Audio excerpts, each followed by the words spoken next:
Hello, everybody. We are going live for Tuesday Talks. Tuesday Talks is all about getting to know an individual and finding out what makes them tick, what do they care about, how their career reflects that, and what motivates them to keep going. Now, today's guest is Erwin Valencia, known as E to all. E is a professional polymath from, let me grab the list, from wellness expert, high performance sports clinician, life coach, community nurturer, non-profit founder, mentor, dance ninja, and one thing missed off the list was also a chief energizer. Now I believe E stands for a massive energizer. He has a massive energy and is contagious as well. Let's get E on here.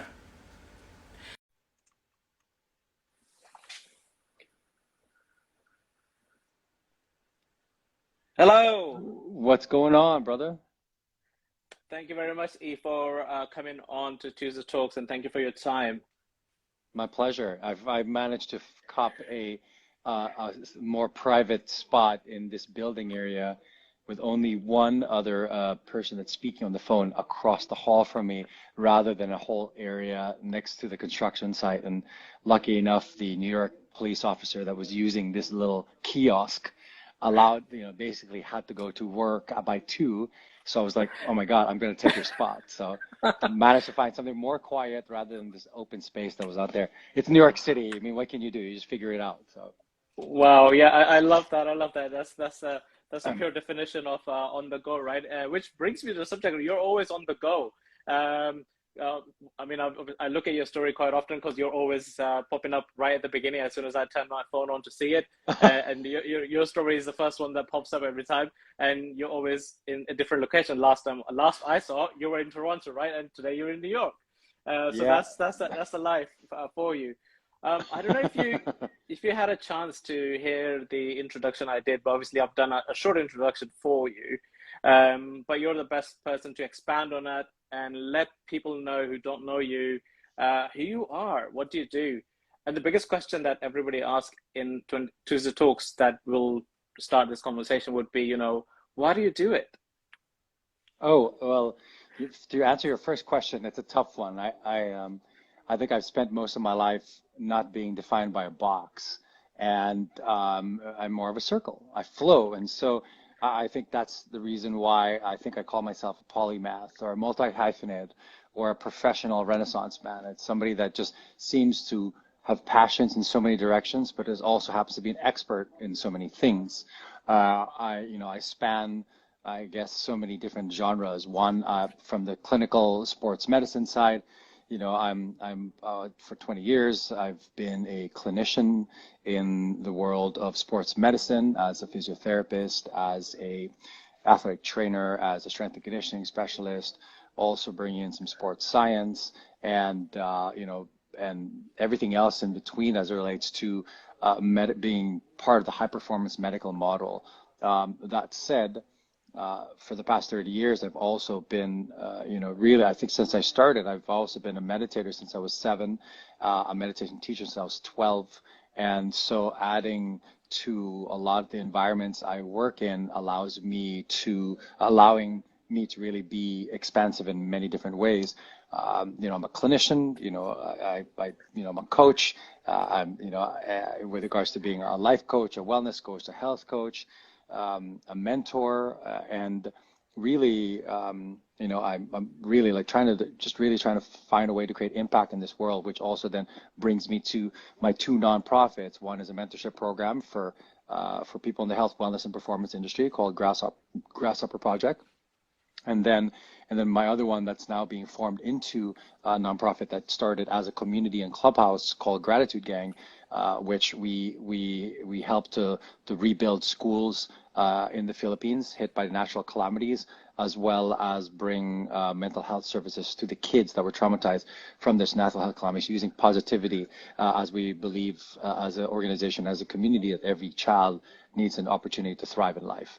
And so we have those are two initiatives that I started off, as well as a number of companies from my Web3 company, which was also named Gratitude Gang. That was was the first social impact Web3/NFT projects that was released into the metaverse, so to speak, and also as an advisor and mentor and an investor to many kind of startup companies, and as well as a mentor and a coach to startup founders as well, whether in the tech space, whether in the personal growth space, and everything else. So besides that, I like being a creator of whether it's videos, whether it's inspirational stuff, or even being a speaker on stage or on the camera, which is something that I was really passionate about and was able to really do as a kind of like a job, a hustle job when I was in college, as one of the first ever Filipino VJs on MTV, as a radio DJ for late night radio, and as an MC for a touring pop band in the Philippines when I was younger. So yeah, that's a lot. Yeah, that is a lot. That is a lot. Yeah, exactly. And the camera loves you back as well. I mean, there's no two ways around it. So definitely, when you're in the room, you cannot miss you. That's for sure. I know that because this was I would say last year was my first year that I came to Estonia for Mind Valley, and I joined Mind Valley, I would say about 6-7 months prior to that. I've been following Vision for a long time, and when you're following one person, you don't see anybody else around the person because you're following that person.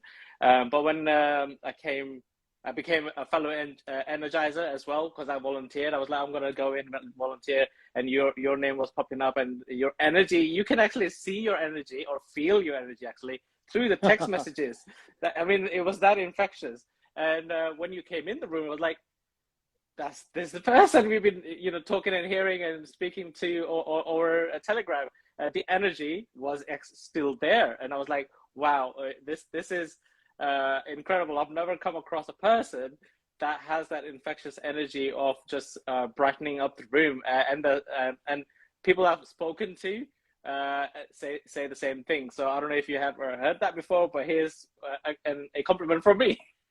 Well, thank you very much, brother. Thank you for feeling that energy, and I think it's not just you or people that step into an environment like Mind Valley but also people that are close proximity. You got Make Knicks Great Again, sending some love, who obviously knows that I obviously work for an organization, and coming into the space that is the mecca of basketball, it definitely has been such a gift to be able to bring that energy on one of the biggest stages in the planet. And so for me to do that on an almost nightly basis, it's been such a gift. So Make Knicks Great Again. Thank you very much for coming over here.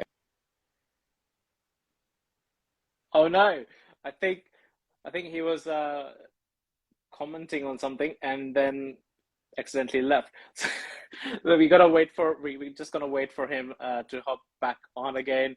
Oh, here we go. I see that.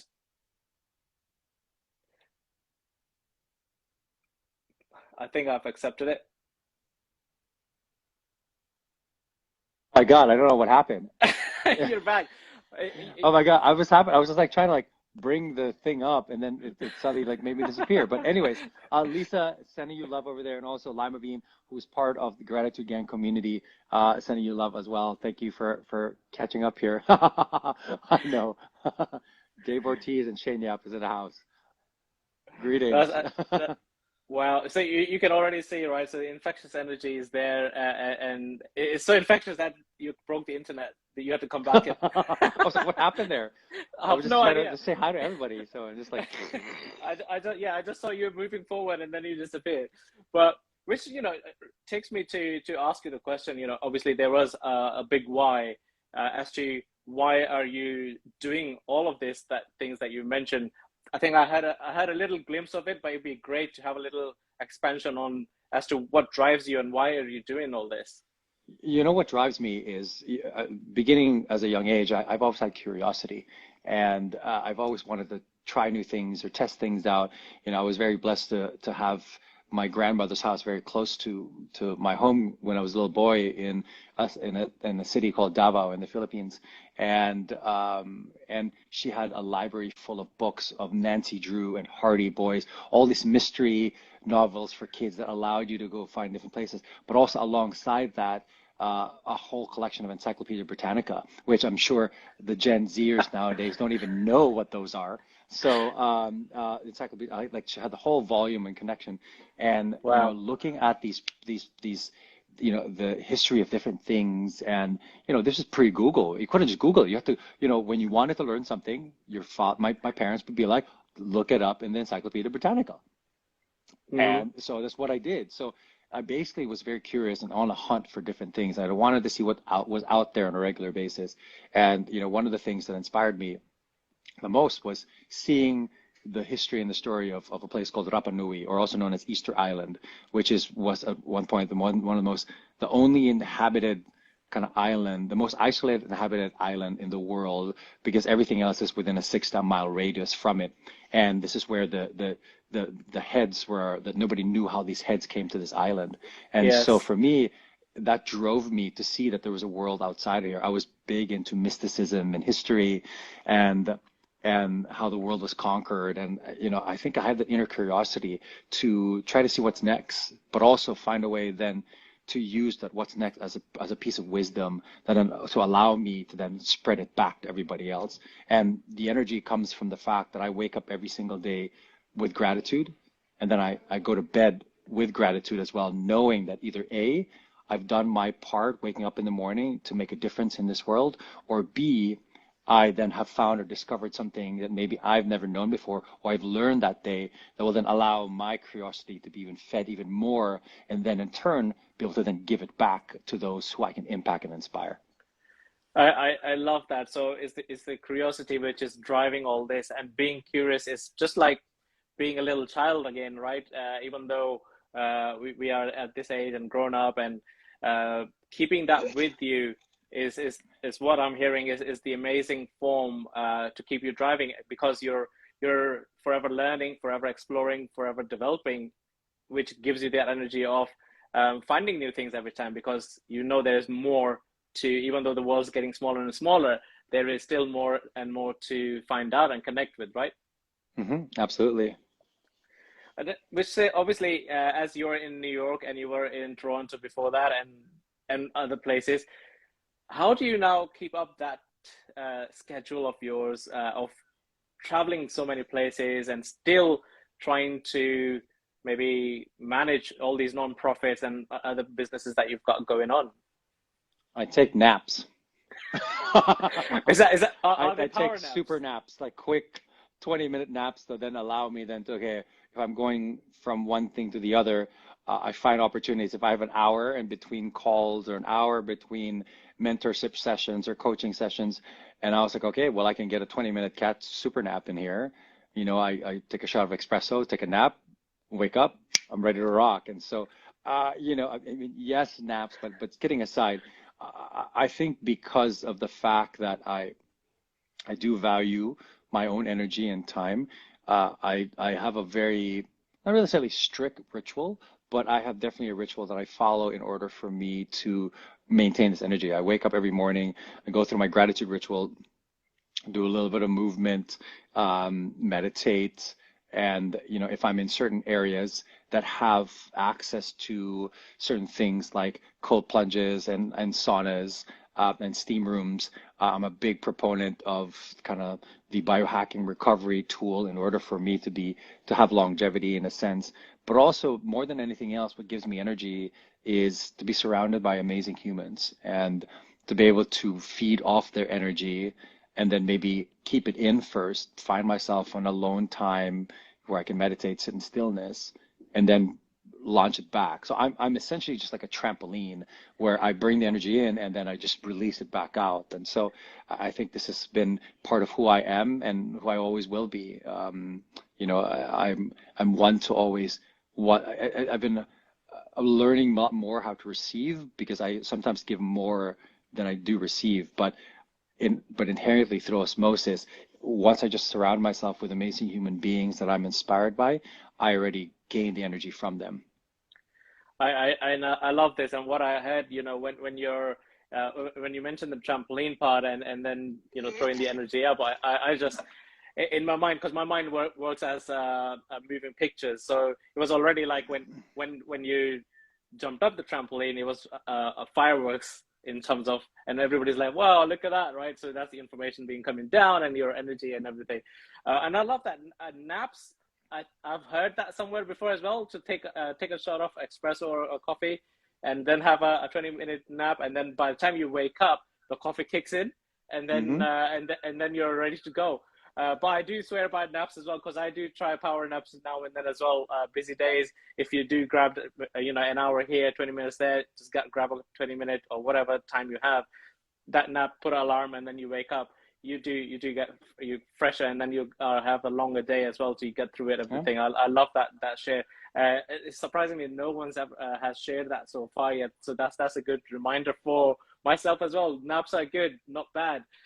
I mean, it's just like To putting, basically, it's like basically putting a charger, a plug into the, of your phone into into the wall socket. It's like, yes, let's say your juice is kind of running low, and and then you just plug it back in to have a little bit of juice to give you a little more time and space. Even though I know in the battery world, that's the worst thing you can do, is actually keep on plugging in. It's better to drain it completely and then plug it fully. But we are human beings and we work differently. So, No, no, I agree 100%. Yeah, exactly. So it's needed. It's like you just get like a little refresh, right? When you think yeah, your devices are not working, and say, "Yep, turn it off and start up again." And that's what you're doing. You're switching it off, and then you're starting again for that 20 minutes. And I yep. love that. Thanks for sharing this. So I know you mentioned your Web3 and nonprofits there as well, and how they came about and how they are helping. Obviously, you're heavily focused towards the Philippines, just your own background as well. Um, how did they came about? Was it initially designed to do that, or did you the one day thought, okay, I'm going to start a nonprofit and that will help? Well, my first nonprofit, Grasshopper Project. Hey, it's Jason Campbell in the house. Greetings, my boy. And then we got Lama Bean still here. What do you call this? Greetings, guys. Greetings.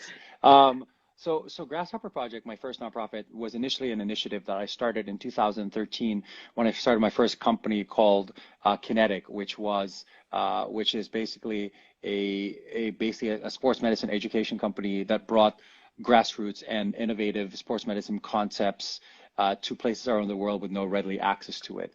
It allowed me to bring speakers who were noted speakers in the world of sports medicine and sports performance to places like Cambodia, to the Philippines, to Brno, Czech Republic, to Korea, to New Zealand. And I felt like what inspired me, actually, ironically, was one of the inspirations was Mind Valley, where we're going to A-Fest, and I've been going to A-Fest from my Mind Valley since 2013. And I was inspired by the fact that the speakers were not really necessarily in a podium, or you didn't raise them so high because they sat in the same chair as you guys did, Mm. or everyone does right after they would speak. They would speak, but come down and you'll have dinner with everybody else. Nobody was whisked over to the green room, and nobody could talk to them because they were highly paid authors. I like the fact that everyone was involved. And so when I started Kinetic, that was my thing. So I created this whole situation that allowed for of a 3-day sports medicine workshop, but with the element of Tony Robbins and Mind Valley, where there would be theme days where people would be, learning how to assess a shoulder, but wearing a neon outfit or a costume, but then with music in the background. It broke the ice for many academic and serious types of orthopedic surgeons and high-level professors, where now you were just the same as the student that we were learning next to. Mm. And it basically leveled the playing field. And number one, but also what came with that was an initiative that was called Grasshopper Project. Mix great again. Thank you very much for the love. Thank you very much for love. Which the Grasshopper Project, which basically I almost set up a mini contest in each country I went to, and basically brought in a kid or a student that would want to be an assistant to the speaker that would bring in. And for that 3 days, that speaker and the student would have a close relationship. They would go to lunch together all the time. They would help, the speaker would lean on the local student to translate language, to just know the lay of the land. And so that was, in a sense, what the Grasshopper Project was, which basically it's like the grasshopper from kung fu movies, like, yes, little grasshopper. And not, people would say, well, shouldn't it be butterfly? Yes, but then with grasshopper, once you've gone one place, then you hop to the next place. You move, and by teaching that person, they give the ability now to go hop to the next level and the next level up. And hence the reason why Grasshopper Project came about. And then in 2018, I decided to make it a full-on nonprofit, create a cohorts of students of like 6 to 8, then brought many mentors from all over the world and used the web to be able to then connect everybody rather than these live events, just because it was just getting too expensive. And I was obviously too busy with what I was going on here in New York. But Gratitude Gang, on the other hand, initially started, which my second nonprofit started as a community on Clubhouse, which I started as an early adopter to Clubhouse during the pandemic. We grew our community to almost 50,000 people, of people just giving gratitude every single day and sharing what they're grateful for and why. I did that straight for a year. And then when life started coming back, I said, I'm tired now. I can't keep on doing this anymore. And, but the community grew and started doing it themselves. And so in December of 2021, a massive typhoon hit a number of the islands in the Philippines, and some of these islands were like my homes, my pieces of paradise that I would tell everybody about, and it was affected completely, like decimated. And I said, I'm tired of doing GoFundMe pages, but would then buy sardines and rice for people when the government should do that. What if I create something that would be more sustainable, allow for communities to be part of it, and have the money raised go directly to the people, directly to the initiatives that I want, rather than going to these NGOs that we're just going to be taking the money away and not actually giving the money directly to let's say, rebuilding something. And so one of those islands was the island of Siargao, which it's a piece of paradise that not everyone knows about yet, but a long time ago, Australian surfers found it because it had one of the best waves literally in Southeast Asia. And what Siargao is basically Bali 30 years ago. It's Tulum 20 years ago. It's an untapped region of the world where, because logistics are so hard, because there's no good Wi-Fi, because there's no cell service, it's still paradise. And when it was decimated, it really affected me. But I said, what can I do better instead of bringing them rice and sardines and ramen noodles? It's rebuilding the schools where these kids were going to school at, and also providing mental health services, because from what we all know, it's not just the physical trauma that occurs with these kids that they remember, it's the mental trauma. And to be able to then bring in child psychologists to have them fly to the island and support these kids was definitely something that I had as a mission of mine. And so I basically brought the group from Clubhouse and said, hey guys, I'm going to create a Web3 project, an NFT project that brings in a local Filipino artist to then give them jobs. I created a whole local team. And then the money we make out of this, we give it directly to the island of Siargao for building these schools and helping kids get back into life and to thriving. And, and that journey was interesting for me, because for me, I didn't really think that was an option until it hit me right around December. I was having conversations with somebody who has been an advisor in my life, really, who I've known for more than 6 years, who have been a bit of an advisor in life. His name is Gary Vanderchuk. And Gary V said, I said, hey, GV, what do you think about this? I wanted to do something that's more social impact. I want to use the power of NFTs. Do you think it's a good idea? So he goes, let's do it. Tell me what you need. Let me help you through this, and then do it. Just do it. And I was like, okay. So within the week after that, I was able to build a team from the Philippines, and we officially became quote unquote a company by December 22, 2022, and December 22, 2021, and then basically launched the project on 2/22/22. Unfortunately, even though things were hyped up, went up, it was something that everyone was looking forward to, and obviously the NFT space was exploding.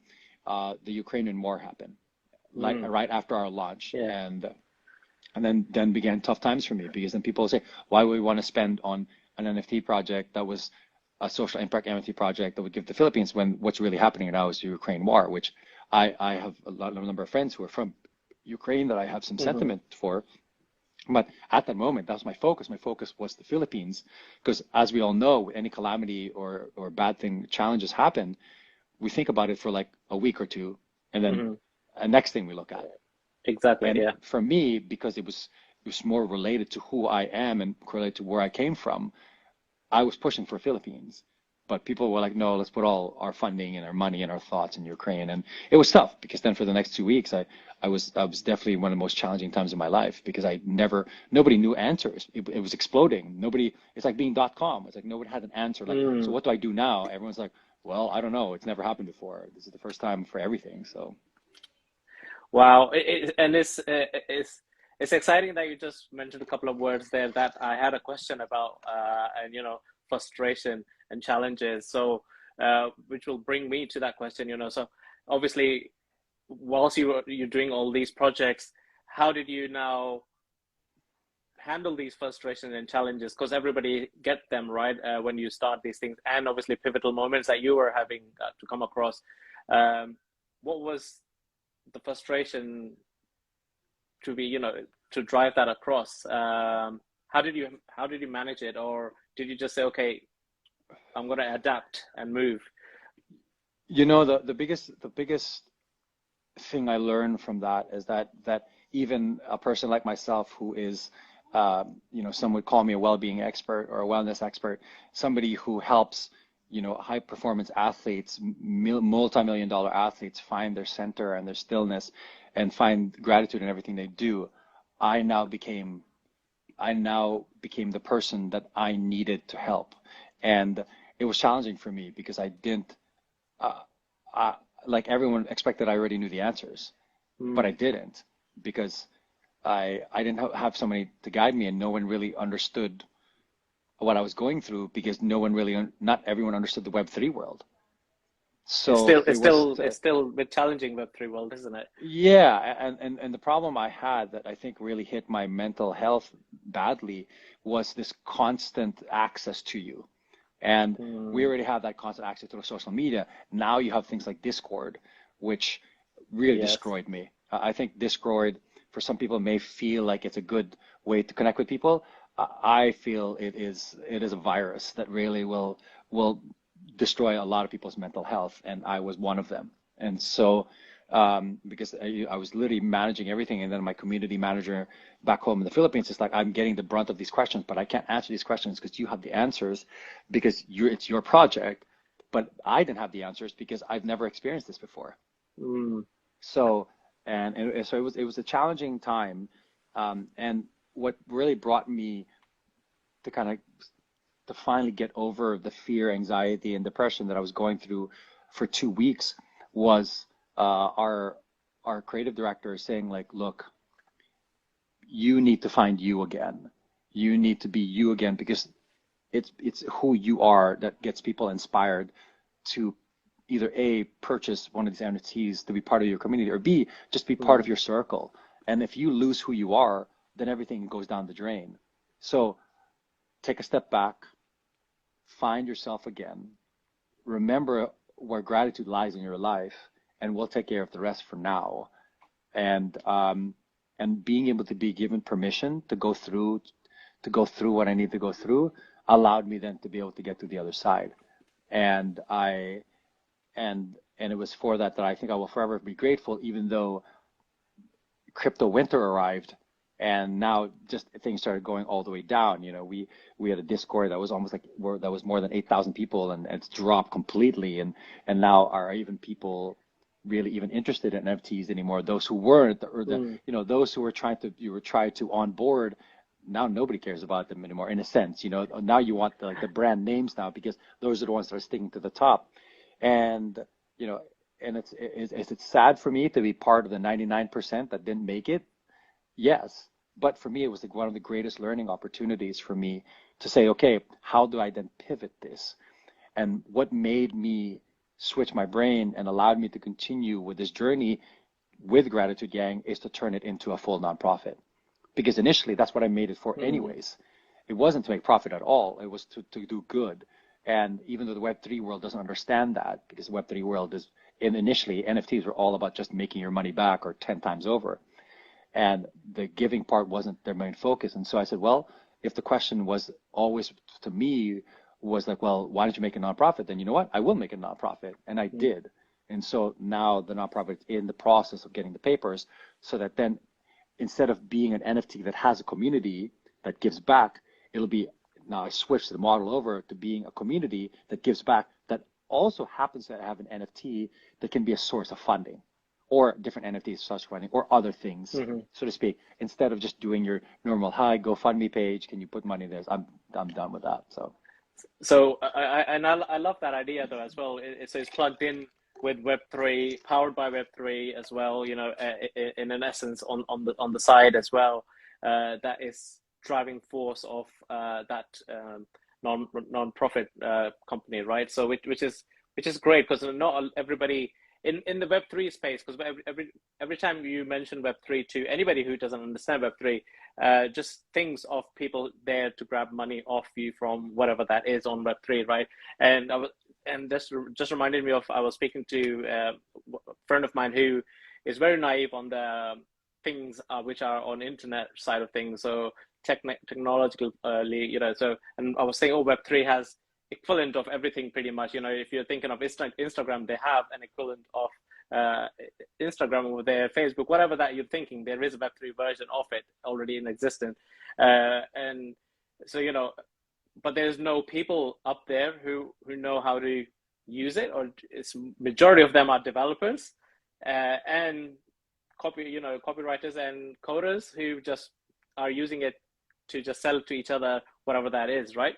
And I love that your project now is utilizing it to actually give back to the community and give back to whatever that looks like in the shape or form that comes out, and is giving it back instead of just like, okay, let's pass it around us in this circle of Web3. And it doesn't go out. So you are basically connect yourself to that Web3 circle, and then here you are. This is a piece of Web3 funding, whatever that is. And GoFund pages are there, but I think we see that every second day that somebody sends a GoFund link for something. And the biggest power that Web3 has is to be able to use let's say digitizing of or tokenization of something as something that is now given as a gift to somebody who's now investing in that nonprofit and investing in that impact. And I think that's the main difference. So where sometimes with a GoFundMe page, you're like, okay, thanks guys for sending the money. We'll send you a picture, a photo, a selfie, whatever. But now the whole goal was, okay, here's something, a digital collectible, which now you're part of community. And now that community is a community of people that are giving back. I mean, that's probably the biggest why. I mean, we got JT here, who's part of Gratitude Gang. We got Lima Bean, who's here on this as well. Luna May, my girl Luna May. Mickey is here too. You know, these are all my Gratitude Gang, my Gratitude Gangsters, my Booster Bees, and they have continued the mission of giving gratitude on a bi-weekly basis on Mondays and Fridays by getting on Twitter and hosting Twitter spaces, even when I'm not there, because it's important for them to share what they're grateful for and why, and try to continue to make sure that the community understands that this is important to know that impact, inspiration, and giving back using gratitude as a superpower is definitely needed in today's world. And I love that. Obviously, your gang is there and it's following you around and keeping you posted and pushing. Obviously, most likely driving you as well because they're continuing the work when you're not there. Which brings me to check with you in terms of, obviously you said you have your small routines of what you do in the morning and what you do at night time. Is that something that you follow ritually, as in you are stuck to that, or sometimes you say, okay, you know what, I'm just gonna star jump on the hotel bed and then that's it, crashed? Every morning is important for me to, number one, I mean, my rituals are pretty ritualistic. And speaking of Gratitude Gang, we got another crew here, Mark Dobrenko in the house. What's up, my brother? Anyways, it always begins with me waking up in the morning, even before I start my day. And there's something I teach people. Like if somebody asked me, a number of people asked me, I did a team building, if you must, team building Zoom call with one of Tony Robbins's kind of one of his what they call them, like he has these groups of like coaches or like little Oh, right. cohorts Yeah, yeah. that help other people, the trainers, like the Tony trainers, Yes. and they have a number. They had a number that one of my friends was a leader of the trainers group, and said, "Hey, can you come in and teach us more about gratitude? I mean, I know we're filled with it. We're Tony Robbins motivational people, but can we give us certain hacks how we can add gratitude?" And I said, you know what? What I teach people is the most simple way, and I have some number of clients who've never really used this as a superpower, is before you even wake up in the morning, like when you're still in bed, try to bring your right hand to your heart, your left hand over your right hand, with your eyes still closed and maybe your toes still moving a little bit like this. All you got to do is take a deep breath in, and just be grateful for the fact that you're taking a breath and that you're alive. And I tell myself, I'm grateful for the fact that I'm breathing and that I'm alive to be able to live another day to create impact in this world. And by doing that, it starts my day already like with fire. It starts it already. It's like, okay, now we're ready. It's like I turned the engine on, the gas is now kind of revving a little bit. And then after that, then I go into the bathroom and come back and then then I begin like my gratitude meditation, my gratitude journal, and then put music, some form of music on that has a bit of energy, that's positivity. And then I kind of warm up. I do these kind of warm up things that I do, like maybe they're like 5, 6 different movements that are a combination of many different movements. So it's not like I'm doing multi-planar movements. So then I get more bang for my buck and dance around and then take a shower and I'm ready to rock. So. Wow, that is so powerful. And it's so simple as well, but yet so difficult to do that. What you just mentioned there, to before getting out of bed. I'm sure I'll definitely will try that tomorrow first thing when I wake up to just do that, hands on heart, and then the other hand, and just breathe. It's so simple. I can see the effect on that. Thank you very much for sharing that. And the listeners who are also viewing now on Instagram Live, if you have any questions, feel free to ask them by using that question mark bubble, and we can answer that. In regards to whilst you're traveling around, having little naps and gratitude journals and everything, and connecting with everybody around. How do you now ground yourself on the moments when I'm sure there are times when it just becomes too much? How do you now ground yourself and check in, or is that a thing for you? I think what I do is I take time to be alone, whether that's staying in my room when we're traveling and saying like I'm just going to stay here and read or watch Netflix to just ground myself, or like I said, I think one of the things that I enjoy doing is finding myself, if we're in a hotel and the hotel has like a steam room and a pool, as crazy as the world is, something about water, and I'm a Cancer and I'm a Filipino, so for me water and the ocean is very important to me. And so finding water and being able to just swim in it, do some breath work in it, just play around in it, and then going to a steam room to kind of literally let go of things, and then taking a cold shower, then to like, okay, now we're ready to go and wake you up. I think that's kind of what puts me back into place, but also quality time with epic human beings. If taking, let's say, a moment to call a friend that I haven't spoken to in a while that has been an inspiration in my life, or sending a message to somebody and the off chance that person's available for a chat.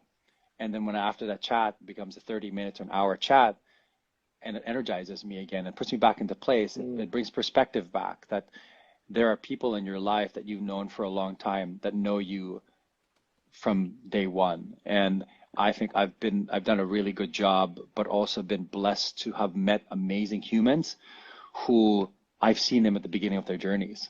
And merely I was just there being a friend from the beginning, and now they've blown up, and I'm just still that guy for them. And I send them a message, and whether they're busy, they don't reply to me, I just send a message out. And what's ironic is that I think both Gary Vee and I saw this article that showed that science has proven that when you send somebody a message, it actually is more valuable than you think it is.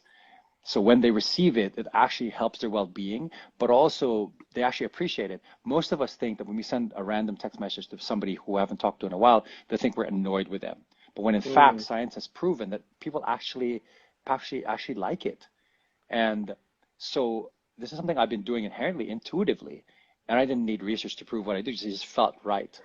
And so I'm the guy that really randomly sends people random message at random periods of time, just literally to say, check in with a hand that does this. Hey, I just want to let you know I checked in and I'm thinking of you. I don't need a reply. I don't need nothing. I just want to let you know I'm thinking.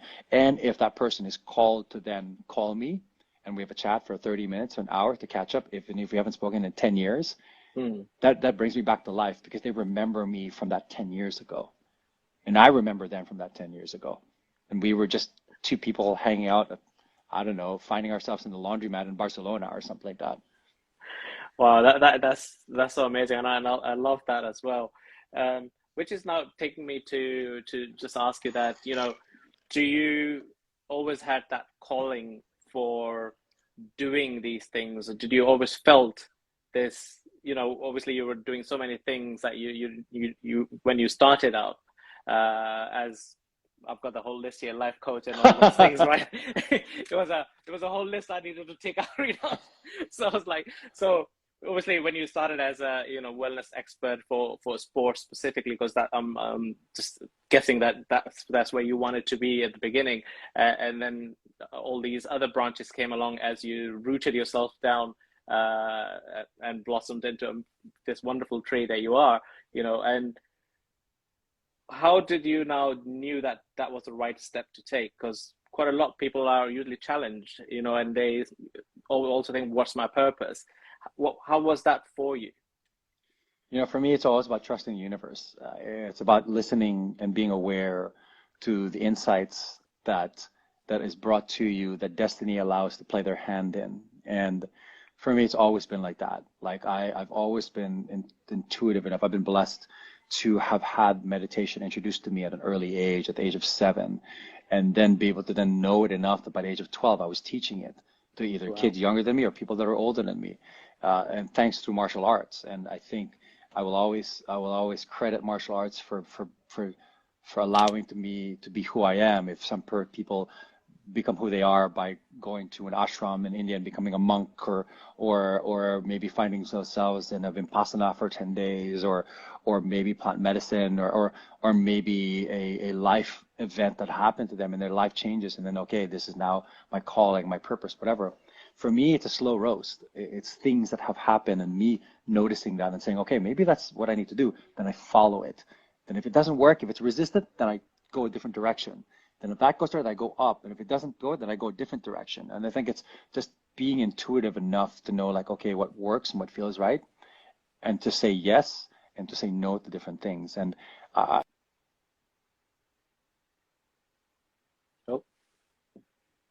Oh yeah, we were back. Oh, sorry. Yeah. And like I said, I think to be able to listen in and to be patient and allow the universe to do its work has always been a gift that I've had. And I'm lucky enough to have had that awareness at such a young age. And I think one of the things for me, not just being introduced to meditation at 7, but having the Silva method come into my life at the age of 14. Wow. It's funny because Vishen and I were first made aware of Silva when we were the same age, about 14. And I think it's really not ironic, but destiny, once again, to know that in my first ever A-Fest in 2013, one of their main guests was Lauren Silva, who was the daughter of Jose Silva and the granddaughter of Jose Silva. And so when I came into my first A-Fest, the first people I met after registering were the Silva Method people. And they were like, oh my God, you are one of our success stories of kids, you and Vision. You know, like this is crazy. It's like, yeah, basically I was a Silva kid when I was 25 plus years ago, and they were like, oh my God, we need to do this thing, and I say that because it came to me. Like I literally was in a Sunday newspaper in the Philippines, and I'm reading, and I was like, oh my God, it's an ad, and being type A and being Asian, of course, you're like, get better grades, increase your brain power. I was like, oh my God, I want this. My parents are like, what is that, a cult? No, we're not going to pay for that. And so my parents said, well, okay, how about this? What if you save your money, and if next year it's still there, then we'll let you go, but you have to earn it. And I was like, Wow. okay, I'll take that as a challenge. And so it took me a year. Like I called them, I said, hey, will you be available next year? He says, we might. So just, take the chance. And so I spent the whole year, including and particularly during Christmas, to show my wares. I danced as much as I can with a hat down so that I can get money for Christmas parties and reunions. I sang whatever I could. I did poetry. I helped my grandparents, whatever. I tried to like nudge people so that if they're going to give me $1, hey, can you give me two?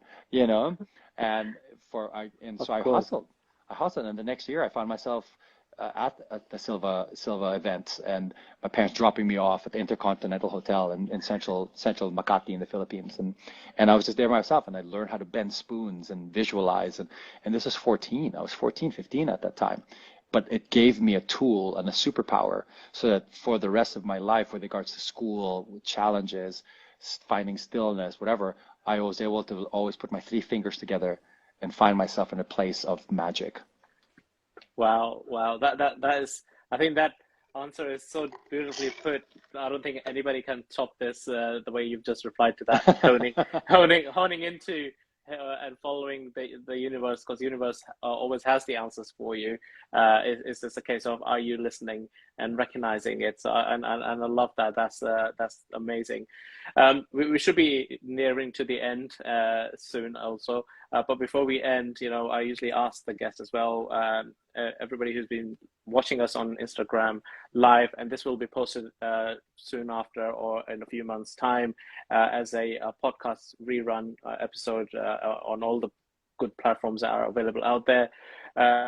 What would you like to now leave the guests with as a wrap-up comment that we had this conversation today of?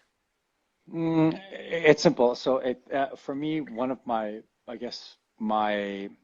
three-step process, so to speak, is something that everyone asks me. I got asked this last night too, with a physical therapy heavy podcast. It's like, what advice do you have for kids who want to maybe fulfill their dreams like you have? And this was a question I was asked when I first got the job here in New York. When I got first, and basketball is so massive in the Philippines that they sent somebody from a news channel from the Philippines to come to the US to interview me to get an exclusive. And I didn't know what was happening back then, but he goes, what was one advice you would give to kids back home in the Philippines so that they can too maybe one day be like you and fulfill their dreams? And I said, and I don't know where it came from, but once again, it was a download, and it just like sprung back up with a microphone in my hand. I said, three things: visualize it, prepare the path, and manifest it. And this has been my recipe of success. It's I dreamed of being where I am when I was 18. I woke up in the middle of the night seeing myself in the middle of a basketball court surrounded by thousands and thousands of people with lights, cameras, the sound of music, of dancers and of basketballs jumping up and down. And I said, this is it. This is my destiny.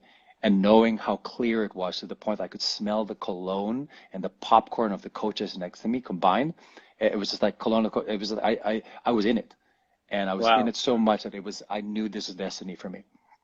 And then second, prepare for the path. Do the work. Do the internships. Not get paid. Do the grunt work. Be okay with it. Be okay, and be not just okay, but be willing and excited to do the menial things. It's because these menial things will make you grow as professional, saying like, I've done it. And it's like, it's like the general that already was at one point in time a soldier on the field. Would you really respect the general who's never been on the field before? So do the grunt work because you say you've done it before, and then you understand and you can empathize. So when somebody complains, it's like, I don't want to do that. It's like, do you think you're better than somebody else because you don't want to do that? We all had to do it. If you want to prove ground and you want to show that you're willing to do whatever it takes to be in the world of professional sports with all the pressure that you're going to get, you should be willing to do every piece of dirty work, so to speak, to show that you're willing to be able to get to the top. And number three, manifest it. I think for many of us that do the hard work, we expect sometimes, and our ego takes place and says, hey, we did the work, we made the connections, we network as much as we can, we did our time, so we deserve to get this position. No, you don't. You don't. What makes you deserve this position is the fact that you per se are ready, and that the universe has determined, you know what, now is your time. And I think for me that happened because I was in baseball for 8 years. I was one of the top clinicians in baseball medicine. And then I figured that, I had 2 opportunities to go to the NBA right away. And then I thought I was ready to shit. I was like, I'm going to get this job right away. And I came second place for those jobs. It's because my ego was taking place. It wasn't me. It was something else that was like doing it for the ego. And so I got humbled, and then I continued that journey for another year or so. And it wasn't until really July of 2014 that then I think the universe knew I was ready. And then I just asked the universe to be able to once again fulfill this dream of mine since I was 18. And it fulfilled it without me sending a CV or an application anywhere. And next thing you know, I'm getting phone calls from NBA teams wanting me to be part of their teams. And it was because at that time I let it go. I worked on myself and I just gave back. I just did everything to provide value for everyone in the world for as little as possible, so that they too can maybe one day fulfill their dreams to get to where they want to go. Wow, I love that, and thank you very much for sharing this. It's as you just said, in my head there was a whole movie playing whilst he was sharing all the 3 steps, and it was a whole movie. Yeah, I think I wouldn't be surprised if there's a Netflix series after you. So you know, E the Energizer, right? There you go. There's a title there. But I love that. Thank you very much for coming on and sharing this amazing journey with us. Everybody who's been tuning in live on this Instagram, or now listening to this as a podcast version, if you had a aha moment throughout this episode, or a spark, it's our duty now to share this episode with whoever that popped in your mind or you think should be listening to it. So share it or tag it, whatever the way you want to do it. Because we shouldn't keep that spark within us. We shouldn't keep the inspiration within us. We should just share it out there, because all we need is that spark, that inspiration to kickstart the person for taking that action. And because we don't know who's just woken up or gone to bed thinking of a better day. And if this episode created an inspiration in you, it might just kickstart their inspiration as well.